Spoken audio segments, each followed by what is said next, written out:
Hello and welcome back to Motors for the Masses, and today we have the all-new 2023 Sports Naked offering from Suzuki. So let's roll the intro and get cracking.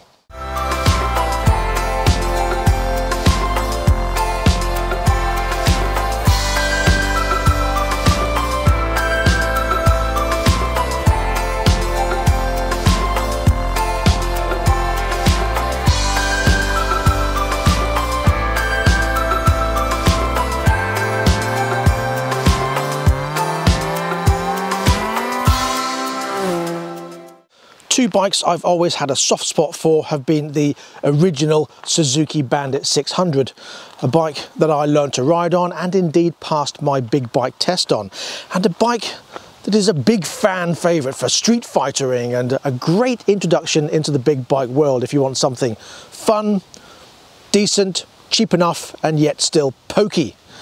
And another one has been the SV650, very similar bike, but with that nice V-twin grunt. But what if you want something with a bit more poke and a bit more modern? I introduce this, the 2023 Suzuki GSX8S. Roll the cinematics.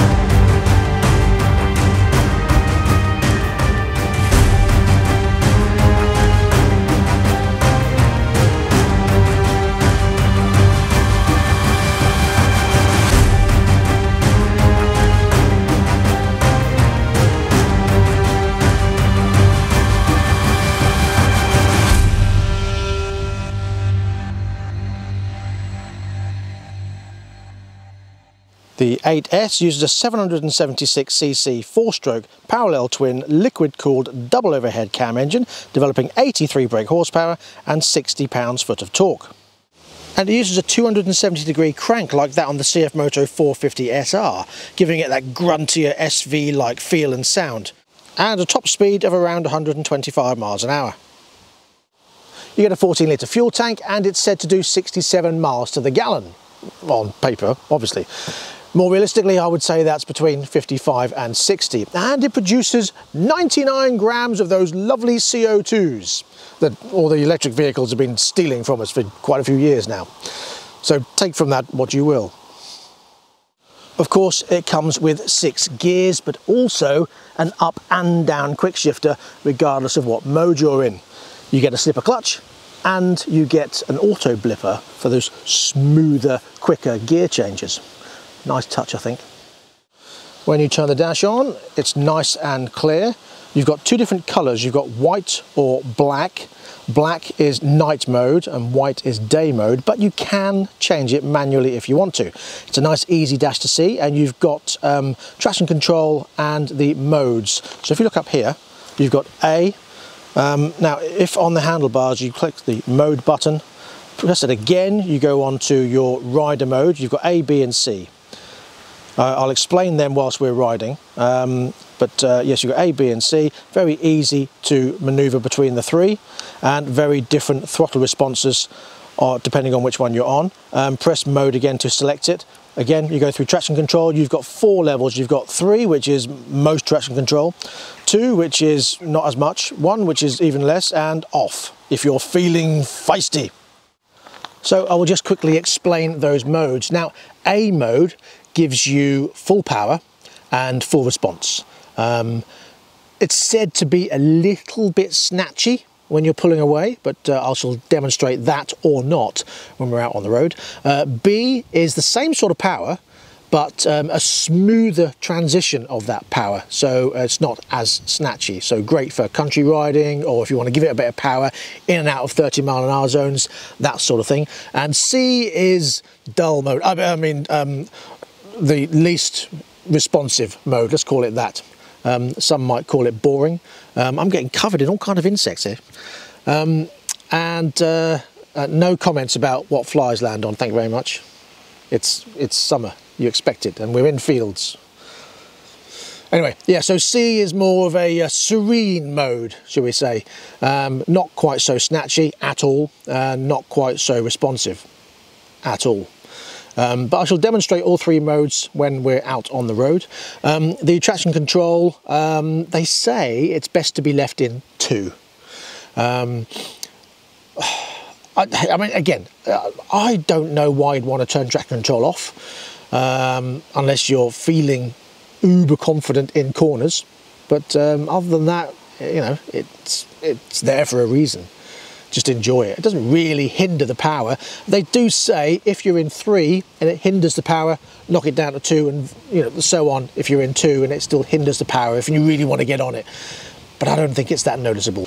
The throttle is fly-by-wire, and whilst we're up this end of the bike, I'll show you this push button start. Now you may think, yeah, so what? You start the bike. But Suzuki has this one button start mode. Now you don't need the clutch. It's very simple. You literally just push it once. And there it goes. And this is a perfect time to have a listen to it.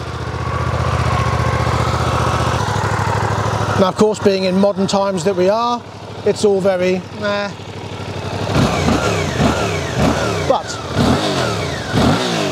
with that 270-degree crank, it's got a really nice grunt to it, and it does have more of an SV sound than you would from a normal parallel twin.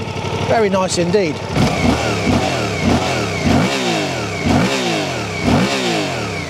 In terms of modern sounding bikes, that's a very nice sound indeed. I really do like that. And something else it has is Suzuki's low rev system. And what is that, I hear you scream? Well, it raises the RPMs at low speed.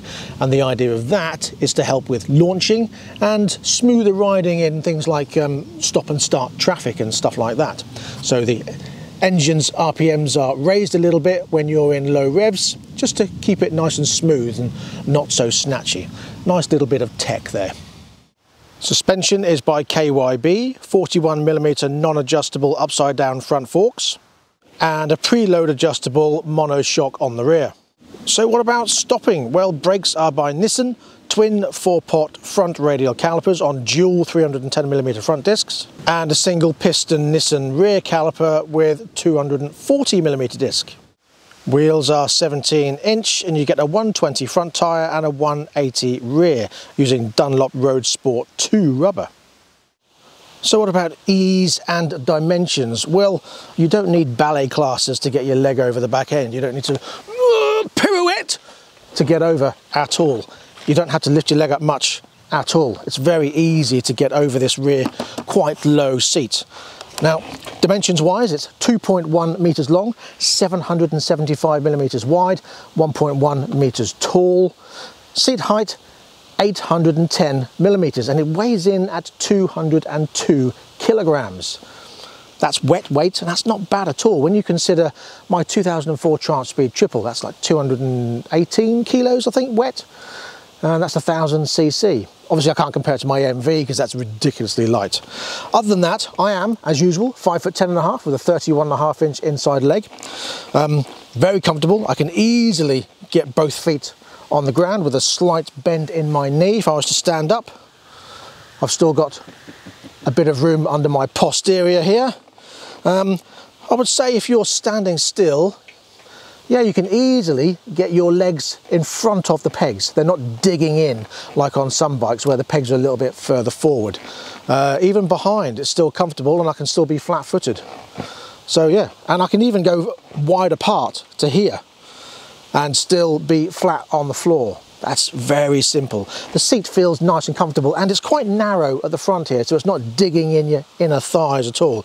And obviously when your feet are up, very simple. Now when you stop, obviously your left leg goes down, and I've got a bend in my knee, nice and easy to hold up. It doesn't feel like it's going to fall over at all. It's very, very well proportioned, very comfortable, very easy to ride. Your legs are nicely in this smooth dip here. Nothing is jutting in any way. Yeah, very nice indeed.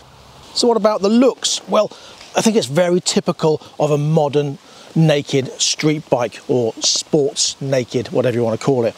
The same sort of fins that you get on a lot of bikes these days, but I do like this nice squatty sharp front end that houses these LED lights. I really do like that. Like I say, you get the LED lights. You don't get LED indicators, but you can upgrade for an extra cost. I don't think it really matters, to be honest. Bulbs are quite bright these days. You don't really need LED. And of course, they're cheaper to replace. I also like this trellis frame that you get, especially in the blue, where it contrasts nicely with the white of the bike and the blue wheels. Goes very nice indeed. Now, one advantage of that is that it's a separate subframe, so in the event of anything drastic, that can be replaced without the entire frame being written off. What I don't like, however, is something that's unfortunately necessary, and that is this massive arm sticking out the back, because obviously in the UK, the number plate has to be behind the rear wheel. It's just crying out for a tail tidy, isn't it? But look at it, oh, it goes on forever. Of course, it has the stainless steel exhaust and a nice little stubby tailpipe. All very modern, and thanks to Euro 5-edness, it's quite meh. But there you go. You know, I mean, you can obviously change exhausts, which a lot of people do, but it sounds nice as standard.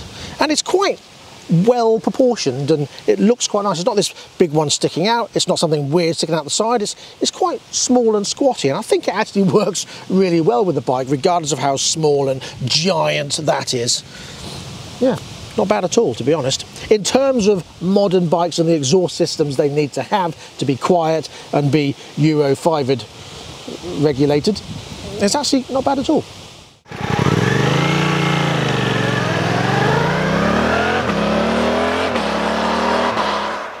Right, so I'm ready to go. Now, I want you to have a look at the dash as I pull out of here.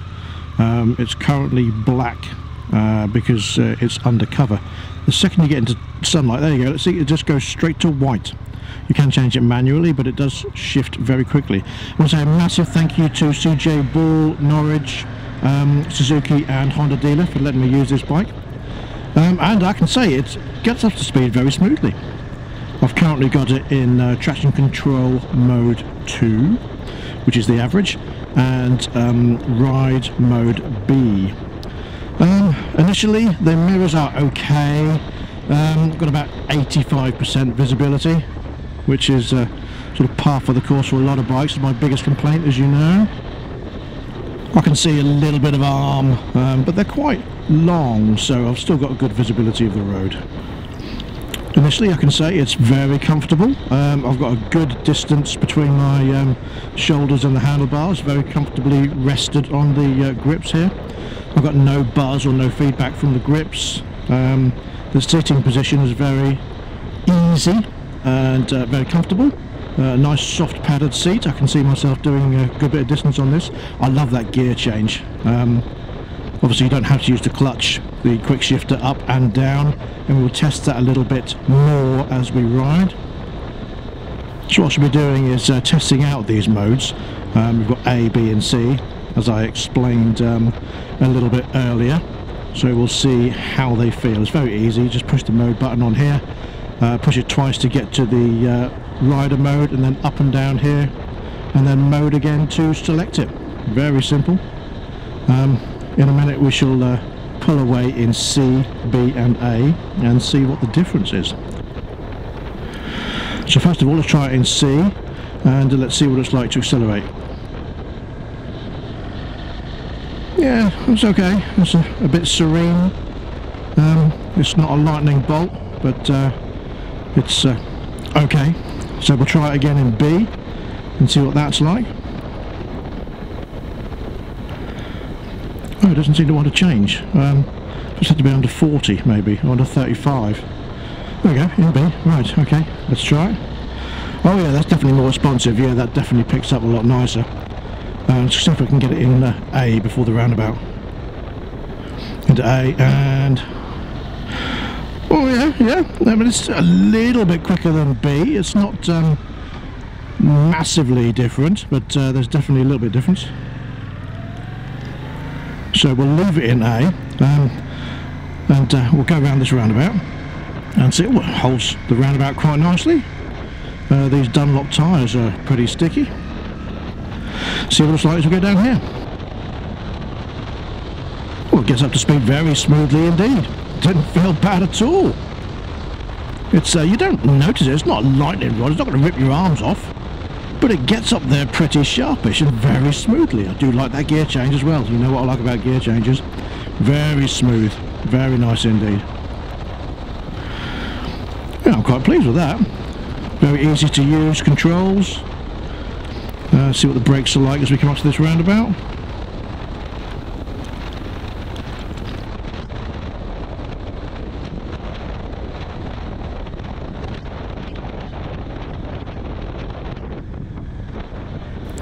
Yeah, very responsive, very nice. So I'll go around this roundabout in second gear. Hello? Brilliant, lovely. Thanks, Mr. Ambulance. Very nice indeed. Well done. Okay, so we'll go around this roundabout and try and give it a good blast up here. See what it's like. Oh yeah, nice. Yes, oh that pulls nicely. Yes, I like that. That's pretty sharp. Very nice indeed.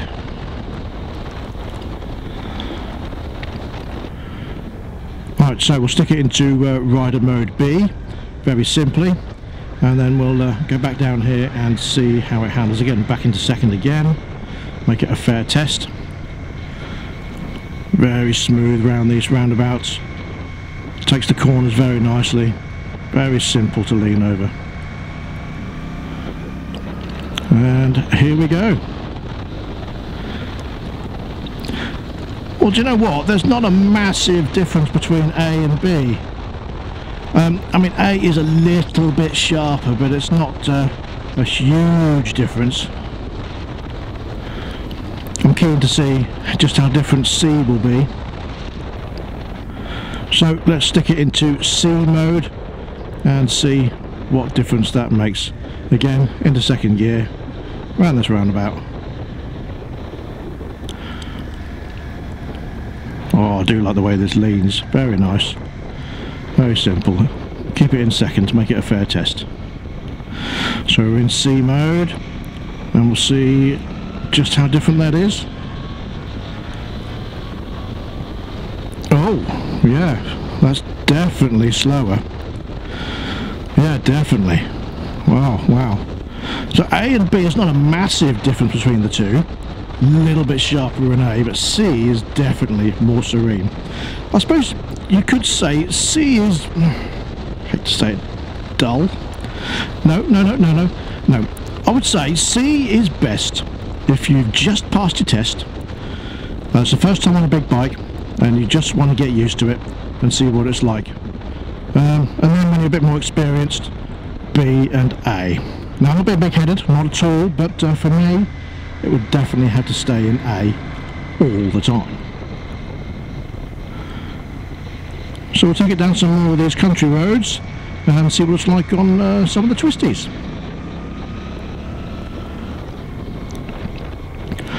I do like this quick shifter. It is very easy to use. I also have to say it's quite simple to keep at sort of 30 mile an hour built up speeds. It's very easy to ride serenely. Even in this A mode, it's not really that snatchy. I mean, I suppose if you go over a bump, you can feel it snatch a tiny bit more than if it was in B mode, but it's not horrendous. It just sits here quite happily at 30 miles an hour in third gear, no dramas at all. I suppose if I've got one complaint, actually, the suspension over some of these bumps does feel a little bit jittery. As I say, it's not horrendous, but I mean, obviously these are non-adjustable 41mm front forks, and you could say that perhaps it's a little bit harsh, as I say, over some of these bumps, but the suspension I think has been set up quite well for the bike to cover all bases, so it rides quite well over a lot of surfaces, but perhaps, as I say, just a little bit jittery over some of the potholes and divots. As I say, it's not horrendous, it's not something that would put me off really, it's just it's quite noticeable at the slower speeds. I suppose I'd have to say really it's a very pleasant bike. And I do like this dash. I think it's very clear. It's very easy to see. It's very simple to read. But I've got no dramas by the way this rides. Not at all. It's as I say, it's very relaxing, pleasant. Let's say pleasant bike. Very easy, simple. It does everything you need it to do, really. And I was a bit worried that when I got on this bike, I thought I might feel it's a bit dull and a bit boring, but no, it actually feels very nice to ride, to be honest. It's, as I say, there's a little bit of jitter there, as you can see. But yeah, no, it's very pleasant indeed. Come on, I'm ready to unleash the beast. And here come the 60 limits. Ready and go! Oh yeah, it gets up to speed very nicely. Oh yes, very nice indeed. But very keen to get going. Oh, I do like that, I really do. That's a nice experience. As I say, it doesn't rip your arms off, but it just gets up to speed really smoothly and really nicely. It really does ride well. You can certainly feel the brakes doing what they need to do. It tips into corners really well. It does feel like a great little wafter, to be honest. It wafts along these country roads very nicely. It dips into the corners really easily. So simple. Just waft. Very nice. Yeah, very pleasant indeed. I like that. Yeah, if there's one complaint, it would only be, as I say, that tiny bit of jitter on the front suspension when you're going over some potholes, but I guess you get that from a lot of bikes. I mean, nothing is as bad as my MV Agusta. That is awful. The jitter you get and the jolts you get, and then if you're in sport mode, even in normal mode, to be honest, you go over the lumps and bumps and you feel it so snatchy on the throttle. But this just takes it really, really nicely. It's very pleasant to ride indeed. And so it's very simple to hold at the speed you want it to hold it to. I like the fact, as I say, you can whip up and down through the gears without using the clutch very simply, and just waft away, and then when you want the power, bam, off you go, and that's it. And then when you come into a little village, you want to slow down to 30 miles an hour, does it very easily.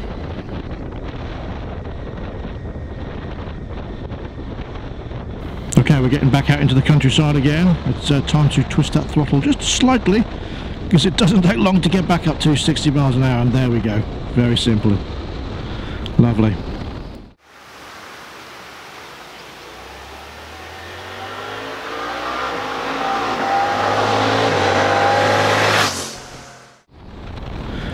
And it is definitely a fun bike. Ooh, yeah, I like it. As I say, my expectations were not only met, they're exceeded, to be honest, because I really thought it was going to be a bit meh, but it definitely is quite fun indeed. Very nice. Don't really have any complaints to say other than that little bit of jitter from the front suspension. Nothing else to complain about. Very pleasant bike to ride, very easy bike to ride.